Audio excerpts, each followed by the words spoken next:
What's up fellas, and welcome back to the channel. If you're new here, my name is Ryan or RJR Productions, and today we're going to be making Echo's helmet to round off the Bad Batch. And it's completely made of cardboard. But in all seriousness guys, this video took me almost a whole month to make, so I'd really appreciate it if you could consider subscribing and liking the video as well. Now, with all that said, let's get into the build process. As always, the start of all of my helmets begins with a dome support and the visor template. Echo's visor template is pretty similar to a Phase 1 clone trooper. It just slides on and glues onto the very front, with a little bridge piece covering up that gap in the middle. I decided to make this piece 2 parts just so I could get the shaping a bit better and more clean. You could obviously just make this 1 part as well. Now I'm starting to work on the mouth area, and I'm actually not going to be cutting this out on my helmet. In the past I've done that, but looking at the images, it looks like there's a solid piece back there. Here are also some of those chin pieces. These pieces were made with a prototype beforehand. Actually, all of the pieces you're seeing here were made from a prototype beforehand. That's how I have all of these exact measurements on the pieces. Gluing the pieces together is easy enough. Pretty much all I gotta do is just line up the edges and then glue them together. This is that main chin support piece, and these pieces wrap around all the edges.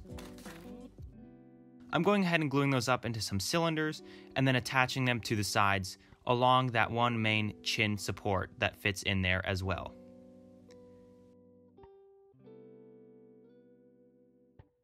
Here's one piece that kind of fits in right behind the eye. I actually had to go back in and remake this piece because I wasn't entirely happy with how it was fitting along the helmet. The reason why I wasn't entirely happy with it is because the cheek pieces weren't exactly fitting in the right spots, so I decided just to put those on, rip these pieces off, and then start over and remake them. You'll see that later on.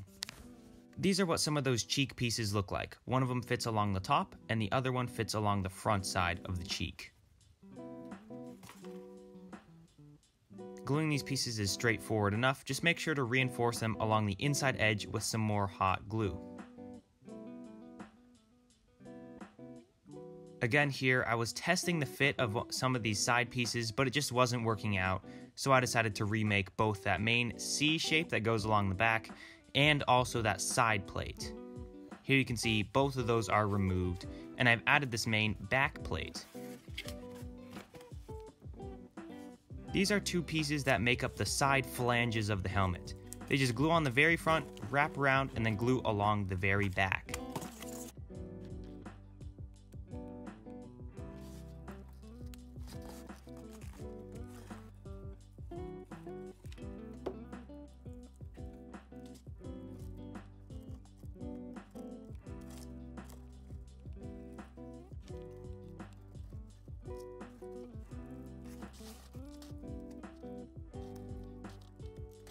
Now I've got this whole back lip on, so now I'm going to start working on the lower section of it.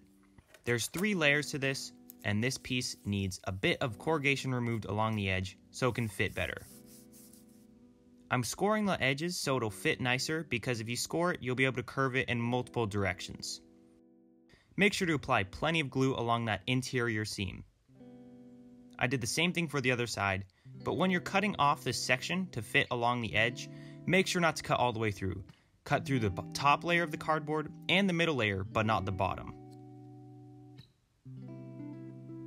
Here are those new C-shaped pieces that fit along the sides. I'm much happier with the shaping of these, and these ones just fit along and attach at the very middle of the back.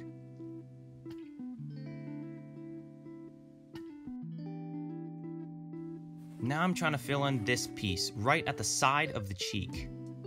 So I came up with a piece that looks something like this. This piece just fits in very nicely along the sides, and it'll fit in on both sides as well. Again, make sure to apply liberal amounts of glue so it'll work well.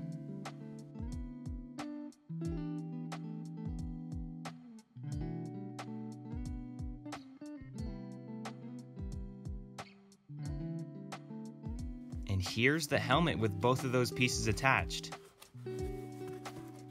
Now I need to remove these 4 segments along the top of the dome so this dome support piece can fit on it.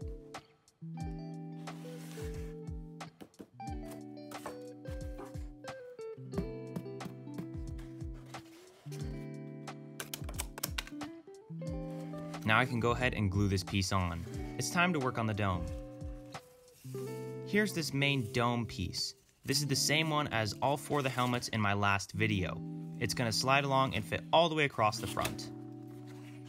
One thing I tried differently with this helmet were the pieces that go sideways along the base sides of the helmets. I just did a similar technique to curving it like the main sides. Again, the diagonal pieces on the dome are the exact same as that front strip.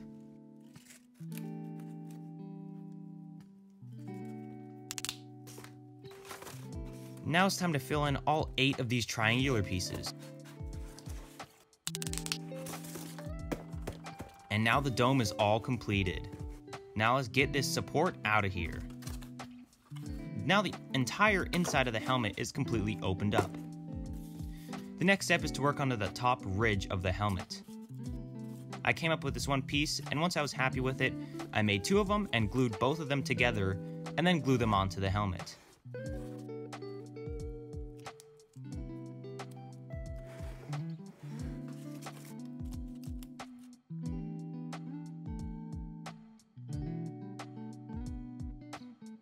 Now I'm going to go ahead and cut out these vent pieces that go along the sides of the helmets.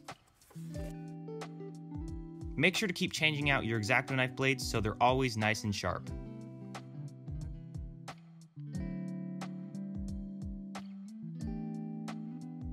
And here we have those vents done. So now it's time to work on that main headgear piece that fits along the back. I'm not going to be making this attached to my head, and I'm not going to be making the back open up as well. I'm just going to have it all as one piece because the helmet will be a lot more structurally sound like that. This back piece is a bit complicated, but I simplified it into 2 main layers.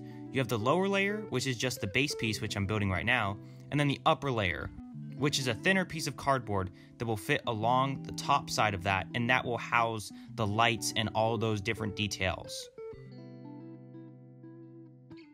Speaking of lights, I am going to make this helmet light up. As you may have seen earlier in the video, there are lights in this, so I'm trying to hollow out the back sides of where the lights would be so I would be able to place those later on.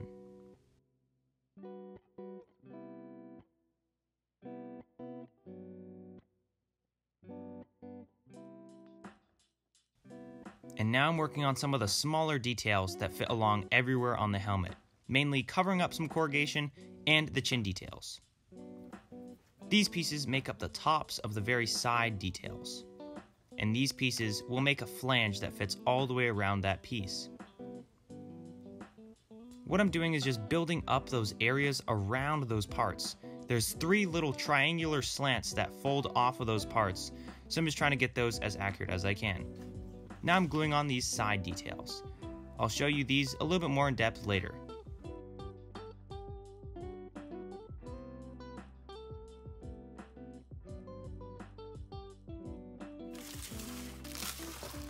Here's this main back piece. I have a brace on it for the resining process. And then a couple of the chin details with some vents inside of them, and those side details I was talking about, which fit on that back plate right here. And now we got the main show, Echo's helmet. I'm very happy with how this turned out. These are both equal 1:1 parts of hardener and epoxy resin. I mix them together for 3 to 4 minutes, and then I apply it with a sponge brush all over the helmet. Make sure to have even brush strokes so that you don't get too many thicker areas and thin areas. You want to put on a very even coat. I ended up doing 2 coats of resin on the outside and 2 coats on the inside. After your first layer, it'll probably end up looking a bit dull because all the resin soaks into the cardboard. Once you have the second layer, it becomes shiny along the outside. This is what you want.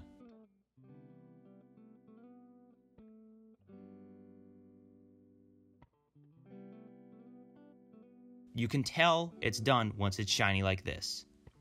Now it's time to sand down that shiny layer and get it prepped for filler. Here's my mouse sander. I'm sanding it down on 120 grit and just getting off all those high spots and allowing as much surface area to be roughened up for the filler process. Just make sure to go over the whole helmet and make sure to take your time, make sure you get in all the grooves and get as much area that you can. Make sure to get all those details too, you don't want to forget about those. Now, it's time for the cult classic of my channel, Spackling. I've been using this since my Iron Man Mark 85 project in 2019, so it's been a long time. But it's trustworthy, and that's why I keep using it. Pretty much all I do is just cover the whole helmet with spackle, and if needed, I'll smooth it out with water. The stuff I use is called Alex Flex Flexible Spackling. Here's it all dried up, and now it's time to sand it down. For the main layer, I'm using 180 grit sandpaper, and then I move up to 220, and then after that, 320. You just want to move up grits so you can get it smoother and smoother. The next step is to fill it with some filler primer. Filler primer is pretty much a very thick spray paint, so once you apply it, it'll fill in a lot of the small gaps and also show you where some work needs to be done. I apply a very thick coat, maybe use half a can on the whole thing. I went back and sanded and filled around 3 or 4 times, just getting it as smooth as I could. Once I was happy with the finish, it's time to start painting it the right colors. So the side pieces, the back, and that groove along the top of the helmet will remain this filler primer gray color. And then the fin along the top, the teeth, and the ear pieces will be flat black, and then everything else is primer gray color.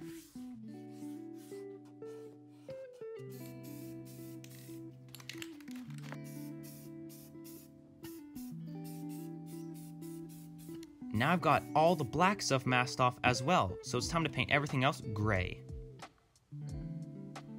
Taking off the masking tape is very straightforward, and it's also very rewarding. Just make sure to go slow so you don't peel it off too fast and ruin all of your hard work.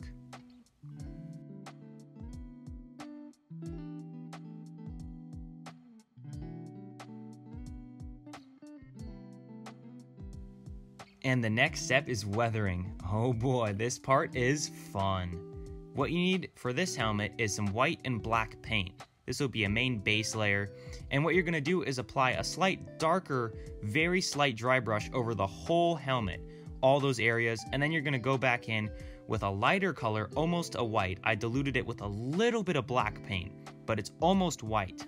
And you're going to add all those chip marks and slashes and weathering marks on the helmet. I found some very good reference images for the front of the helmet, not so many for the back. I kind of improvised for that, took some screen grabs from the show, but I did the best that I could.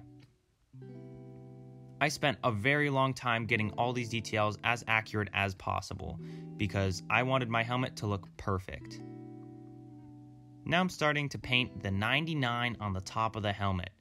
I used Tamiya masking tape to mask off the thinner areas. I also use my X-Acto blade to etch into the paint and create tiny little chip marks. This works really well because you're just scraping off a thinner layer of the paint. And now I'm gluing on the teeth. The 2 teeth on the outside edges are just plain gray with the same weathering details. But then the main tooth that goes in the middle, this piece is actually red. So I painted that with some very, very, very bright, vibrant red paint. It was just acrylics. And I'm really happy with how that turned out. Now I'm gluing in the chin details. Mind you, the back plate that all these pieces are mounted to, I made it a little bit darker than all the other parts because I wanted to make sure that it would stand out and it wouldn't all blend together and just look horrible. So that's why I did that.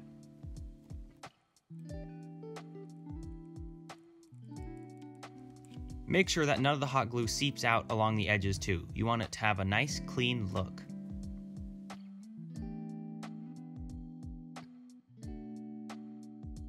And then I painted 2 rectangles along the back of that main ear plate. These pieces were kind of a yellowy brown mustard color. Again, the same weathering technique was applied to these as well after the paint dried. Now it's time to work on the lighting. So I took a Sharpie and colored this plastic and put a piece of construction paper behind it, and it gave me this contraption, and when you shine a light behind it, it glows really nicely. I did this same exact technique for the 4 lights at the very back and the 1 big yellow light along the sides. I just went ahead and glued those parts in, and then I decided to put some lighting behind it. Now you do not have to put LEDs in your helmet. You can just leave it like this. but I wanted to take my helmet to the next step and add those LEDs. The final step for this helmet is to glue this main back plate on. After that, the helmet is done.